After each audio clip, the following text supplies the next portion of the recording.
ఇప్పుడు ఈడ 8 మంది ఎంపీలు ఉన్నారు బీజేపీ నుంచి, కాంగ్రెస్ పార్టీ నుంచి 8 మంది ఎంపీలు ఉన్నారు, ఇంకొక ఆయన అసదుద్దీన్ ఉన్నాడు. సో వీళ్ళందరూ పోయి ఏం అడుగుతారు పార్లమెంట్లో?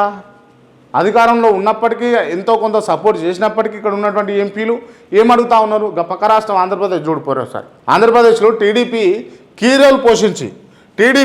రోల్ పోషించి క్లియర్గా వాళ్ళకి సపోర్ట్ చేసింది. వాళ్ళకి సపోర్ట్ చేసినందుకు ఇలా వాళ్ళ నెత్తిలో పెట్టుకొని వాళ్ళకి ఏం కావాలో చేసే ప్రయత్నాలు చేస్తారు. టీడీపీ 16 స్థానాలు, 16 మంది అంటే ఈడ 2 కలిపితే, ఈడ కాంగ్రెస్ బీజేపీ కలిపితే ఎన్ని స్థానాలు? ఆంధ్రప్రదేశ్లో 16 స్థానాలు ఇలా బీజేపీకి సపోర్ట్గా ఉండి కీ రోల్గా ఉన్నాయి. ఇలా కింగ్ మేకర్ని చేసినాయి, బీజేపీని కింగ్ మేకర్గా ఉన్నాయి ఇవి టీడీపీ.